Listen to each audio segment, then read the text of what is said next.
Gates of Imagination presents The Nameless City by H.P. Lovecraft, read by Josh Greenwood. When I drew nigh the nameless city, I knew it was accursed. I was traveling in a parched and terrible valley under the moon, and afar I saw it protruding uncannily above the sands, as parts of a corpse may protrude from an ill-made grave. Fear spoke from the age-worn stones of this hoary survivor of the deluge, this great-grandmother of the eldest pyramid, and a viewless aura repelled me, and bade me retreat from antique and sinister secrets that no man should see, and no man else had ever dared to see. Remote in the desert of Araby lies the nameless city, crumbling and inarticulate, its low walls nearly hidden by the sands of uncounted ages. It must have been thus before the first stones of Memphis were laid, and while the bricks of Babylon were yet unbaked. There is no legend so old as to give it a name, or to recall that it was ever alive, but it is told of in whispers around campfires and muttered about by grandams in the tents of sheikhs, so that all the tribes shun it without wholly knowing why. It was of this place that Abdul al-Hazred, the mad poet, dreamed on the night before he sang his unexplainable couplet. That is not dead which can eternal lie, and with strange eons even death may die. I should have known that the Arabs had good reason for shunning the nameless city, the city told of in strange tales but seen by no living man. Yet I defied them, and went into the untrodden waste with my camel. I alone have seen it, and that is why no other face bears such hideous lines of fear as mine, why no other man shivers so horribly when the night wind rattles the windows. When I came upon it in the ghastly stillness of unending sleep, it looked at me, chilly from the rays of a cold moon amidst the desert's heat. And as I returned its look, I forgot my triumph at finding it, and stopped still with my camel to wait for the dawn. For hours I waited, till the east grew gray and the stars faded, and the gray turned to rosal light edged with gold. I heard a moaning and saw a storm of sand stirring among the antique stones, though the sky was clear and the vast reaches of the desert still. Then suddenly, above the desert's far rim came the blazing edge of the sun, seen through the tiny sandstorm which was passing away. And in my fevered state, I fancied that from some remote depth there came a crash of musical metal to hail the fiery disk as Memnon hails it from the banks of the Nile. My ears rang and my imagination seethed as I led my camel slowly across the sand to that unvocal stone place. That place too old for Egypt and Meroe to remember, that place which I alone of living men had seen. In and out amongst the shapeless foundations of houses and palaces I wandered, finding never a carving or inscription to tell of those men, if men they were, who built the city and dwelt therein so long ago. The antiquity of the spot was unwholesome, and I longed to encounter some sign or device to prove that the city was indeed fashioned by mankind. There were certain proportions and dimensions in the ruins which I did not like. I had with me many tools, and dug much within the walls of the obliterated edifices, but progress was slow, and nothing significant was revealed. When night and the moon returned, I felt a chill wind which brought new fear, so that I did not dare to remain in the city. And as I went outside the antique walls to sleep, a small sighing sandstorm gathered behind me, blowing over the gray stones, though the moon was bright and most of the desert still. I awaked just at dawn from a pageant of horrible dreams, my ears ringing as from some metallic peal. I saw the sun peering redly through the last gusts of a little sandstorm that hovered over the nameless city, and marked the quietness of the rest of the landscape. Once more I ventured within those brooding ruins that swelled beneath the sand like an ogre under a coverlet, and again dug vainly for relics of the forgotten race. At noon I rested, and in the afternoon I spent much time tracing the walls, and the bygone streets, and the outlines of the nearly vanished buildings. I saw that the city had been mighty indeed, and wondered at the sources of its greatness. To myself I pictured all the splendors of an age so distant that Chaldea could not recall it, and thought of Sarnath the doomed, that stood in the land of Manar when mankind was young, and of Ib, that was carven of grey stone before mankind existed. All at once I came upon a place where the bedrock rose stark through the sand and formed a low cliff, and here I saw with joy what seemed to promise further traces of the antediluvian people.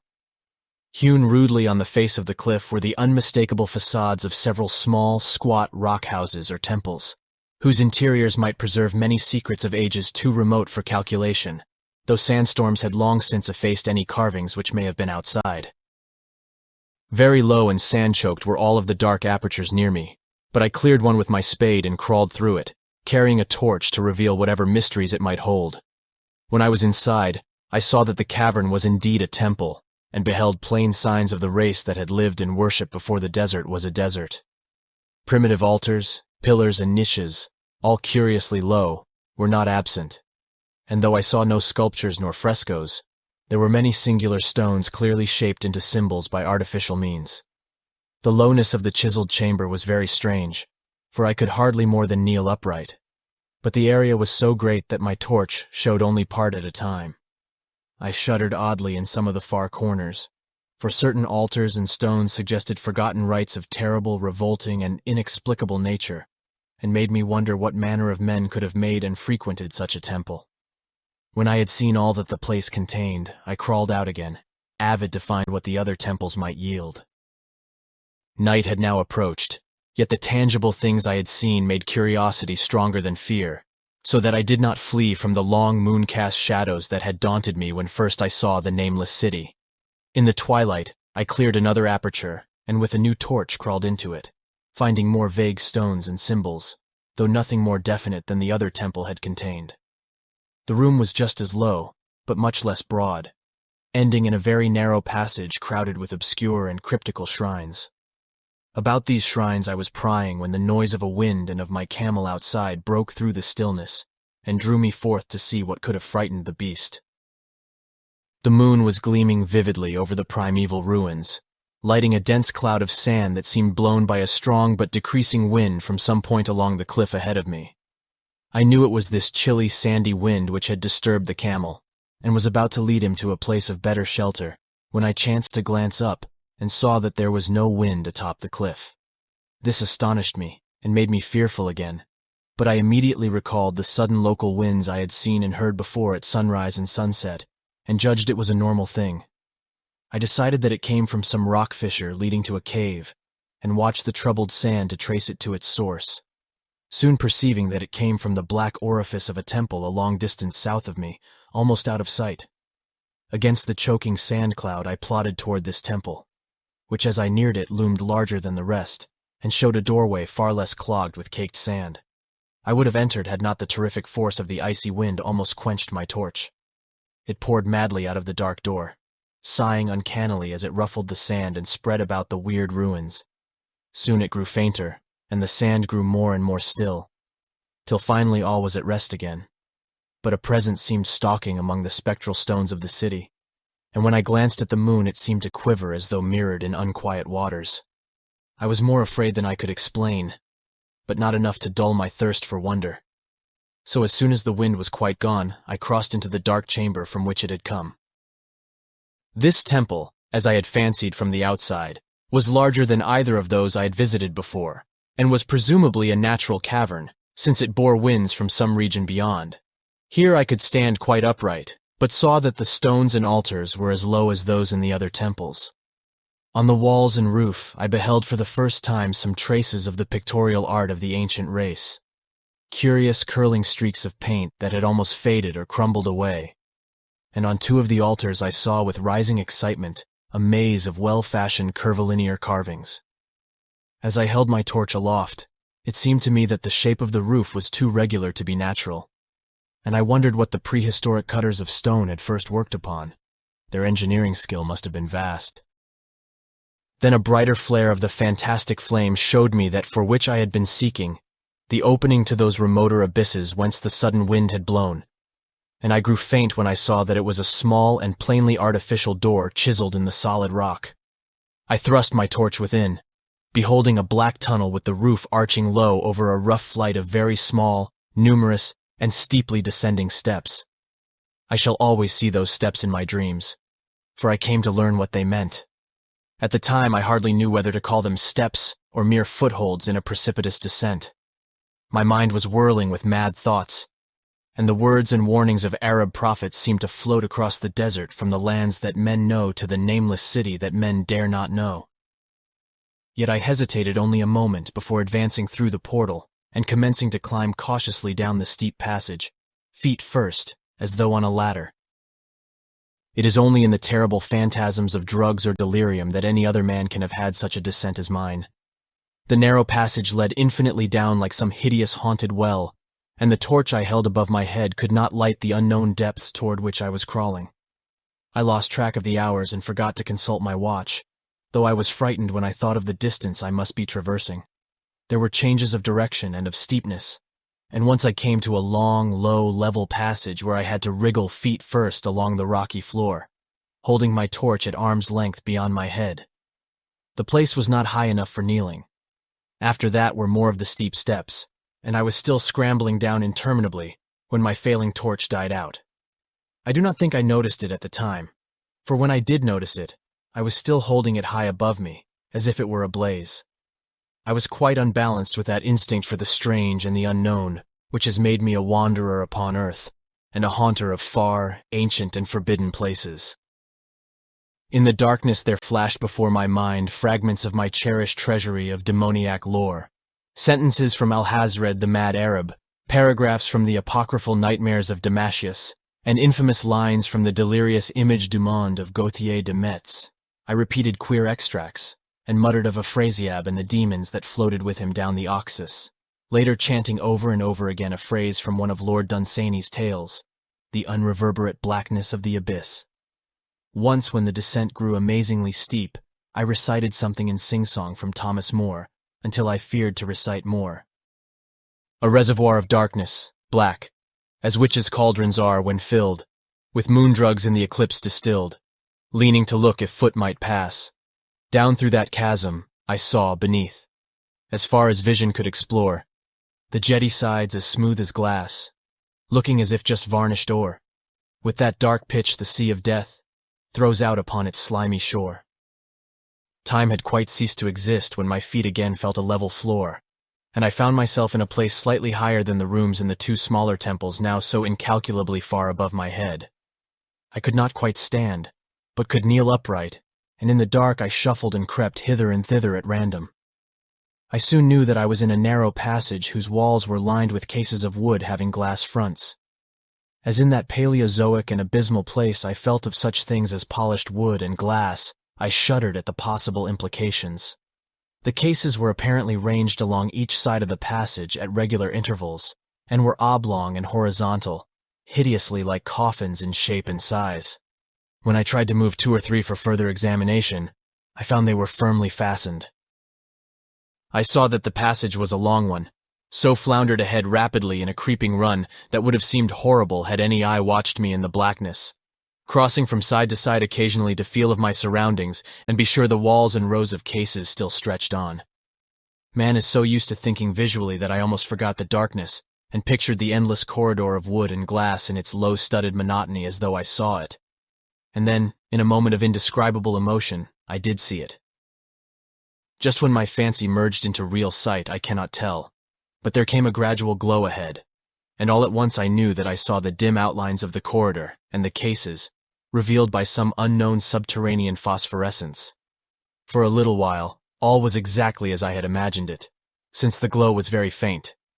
But as I mechanically kept on stumbling ahead into the stronger light, I realized that my fancy had been but feeble. This hall was no relic of crudity like the temples in the city above, but a monument of the most magnificent and exotic art. Rich, vivid, and daringly fantastic designs and pictures formed a continuous scheme of mural painting whose lines and colors were beyond description. The cases were of a strange golden wood, with fronts of exquisite glass, and contained the mummified forms of creatures outreaching in grotesqueness the most chaotic dreams of man. To convey any idea of these monstrosities is impossible. They were of the reptile kind, with body lines suggesting sometimes the crocodile, sometimes the seal, but more often nothing of which either the naturalist or the paleontologist ever heard. In size they approximated a small man, and their forelegs bore delicate and evidently flexible feet, curiously like human hands and fingers. But strangest of all were their heads, which presented a contour violating all known biological principles. To nothing can such things be well compared. In one flash I thought of comparisons as varied as the cat, the bulldog, the mythic satyr, and the human being. Not Jove himself had so colossal and protuberant a forehead, Yet the horns and the noselessness and the alligator-like jaw placed the things outside all established categories. I debated for a time on the reality of the mummies, half suspecting they were artificial idols, but soon decided they were indeed some Paleogean species which had lived when the Nameless City was alive. To crown their grotesqueness, most of them were gorgeously enrobed in the costliest of fabrics, and lavishly laden with ornaments of gold, jewels, and unknown shining metals. The importance of these crawling creatures must have been vast, for they held first place among the wild designs on the frescoed walls and ceiling. With matchless skill had the artist drawn them in a world of their own, wherein they had cities and gardens fashioned to suit their dimensions, and I could not but think that their pictured history was allegorical, perhaps showing the progress of the race that worshipped them. These creatures, I said to myself, were to the men of the Nameless City what the she-wolf was to Rome, or some totem beast is to a tribe of Indians. Holding this view, I thought I could trace roughly a wonderful epic of the Nameless City, the tale of a mighty seacoast metropolis that ruled the world before Africa rose out of the waves, and of its struggles as the sea shrank away and the desert crept into the fertile valley that held it. I saw its wars and triumphs, its troubles and defeats, and afterward its terrible fight against the desert when thousands of its people, here represented in allegory by the grotesque reptiles, were driven to chisel their way down through the rocks in some marvelous manner, to another world whereof their prophets had told them. It was all vividly weird and realistic, and its connection with the awesome descent I had made was unmistakable. I even recognized the passages. As I crept along the corridor toward the brighter light, I saw later stages of the painted epic, the leave-taking of the race that had dwelt in the Nameless City and the valley around for 10 million years, the race whose souls shrank from quitting scenes their bodies had known so long, where they had settled as nomads in the earth's youth, hewing in the virgin rock those primal shrines at which they never ceased to worship. Now that the light was better, I studied the pictures more closely, and remembering that the strange reptiles must represent the unknown men, pondered upon the customs of the Nameless City. Many things were peculiar and inexplicable. The civilization, which included a written alphabet, had seemingly risen to a higher order than those immeasurably later civilizations of Egypt and Chaldea, yet there were curious omissions. I could, for example, find no pictures to represent deaths or funeral customs, save such as were related to wars, violence, and plagues, and I wondered at the reticence shown concerning natural death. It was as though an ideal of earthly immortality had been fostered as a cheering illusion.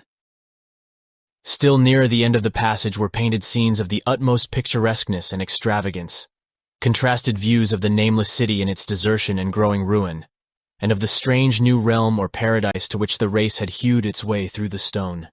In these views the city and the desert valley were shown always by moonlight, a golden nimbus hovering over the fallen walls, and half revealing the splendid perfection of former times, shown spectrally and elusively by the artist.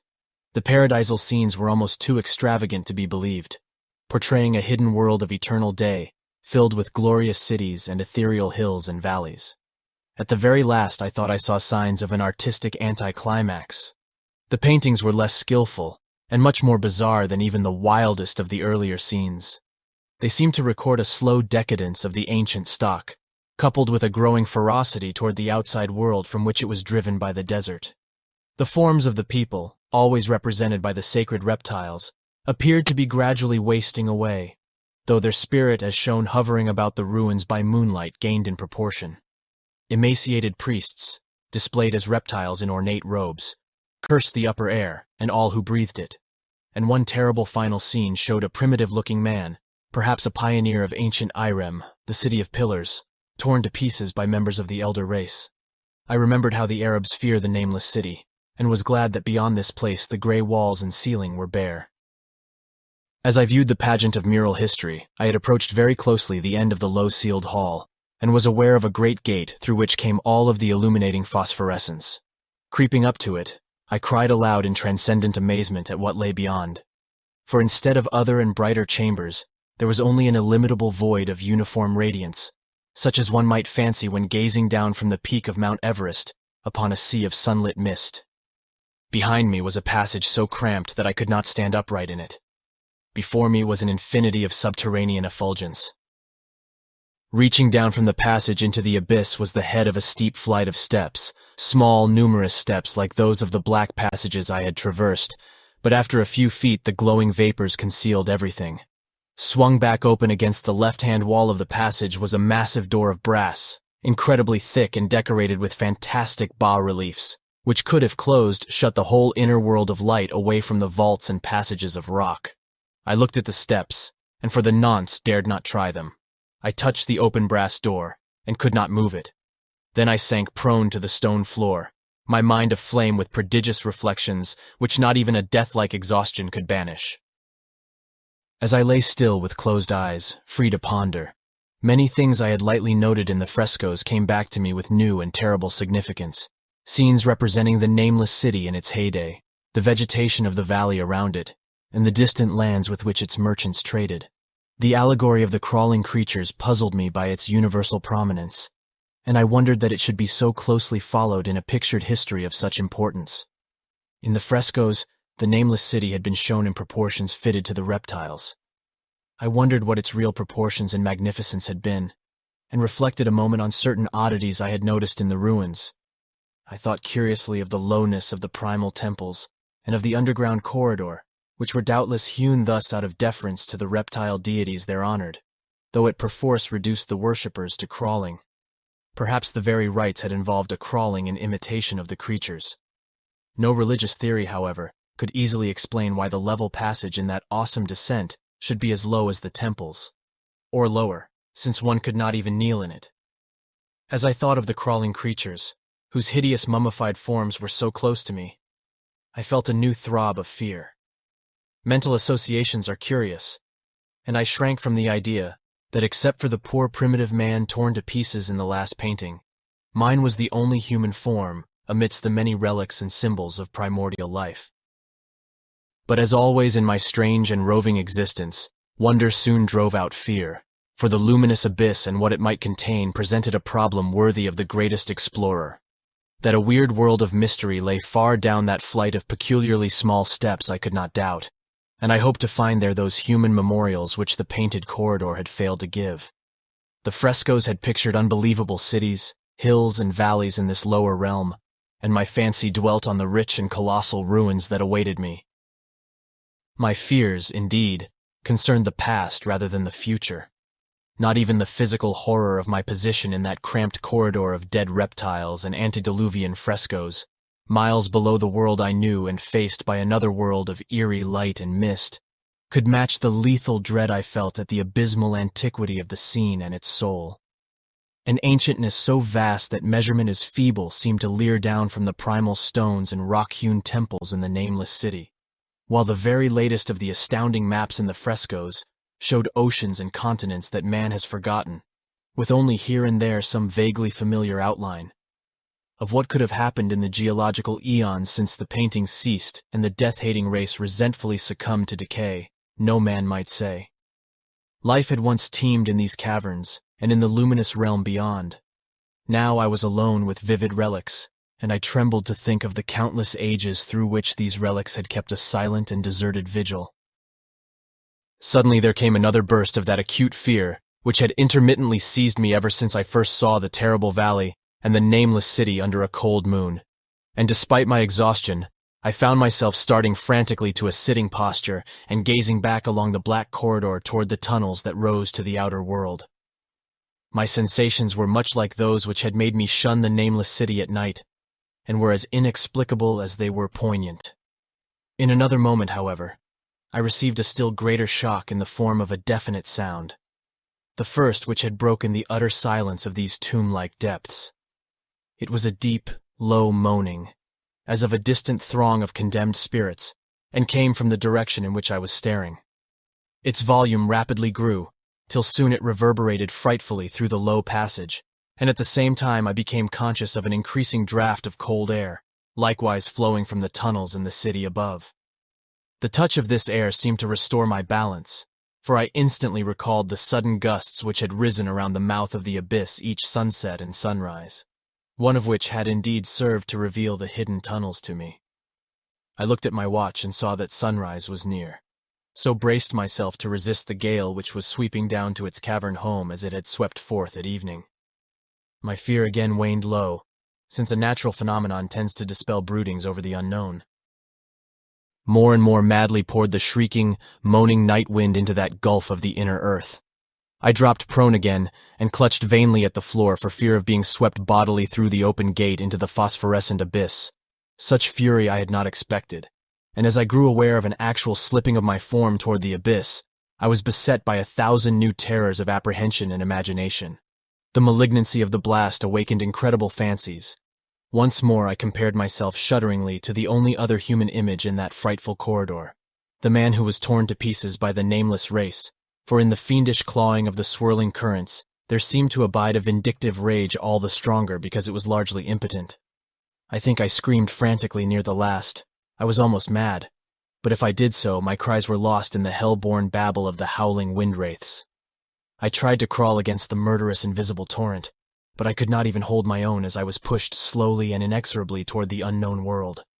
Finally, reason must have wholly snapped, for I fell to babbling over and over that unexplainable couplet of the mad Arab Alhazred who dreamed of the nameless city.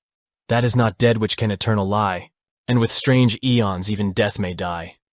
Only the grim, brooding desert gods know what really took place, what indescribable struggles and scrambles in the dark I endured, or what Abaddon guided me back to life, where I must always remember and shiver in the night wind till oblivion, or worse, claims me.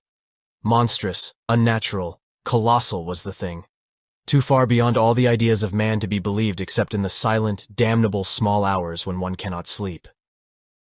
I have said that the fury of the rushing blast was infernal, cacodemoniacal, and that its voices were hideous with the pent-up viciousness of desolate eternities.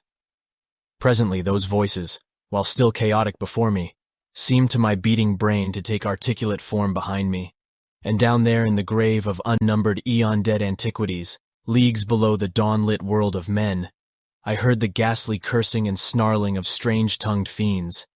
Turning, I saw outlined against the luminous ether of the abyss what could not be seen against the dusk of the corridor, a nightmare horde of rushing devils, hate-distorted, grotesquely panoplied, half-transparent, devils of a race no man might mistake, the crawling reptiles of the nameless city. And as the wind died away, I was plunged into the ghoul-peopled blackness of Earth's bowels, for behind the last of the creatures, the great brazen door clanged shut with a deafening peal of metallic music whose reverberations swelled out to the distant world, to hail the rising sun as Memnon hails it from the banks of the Nile.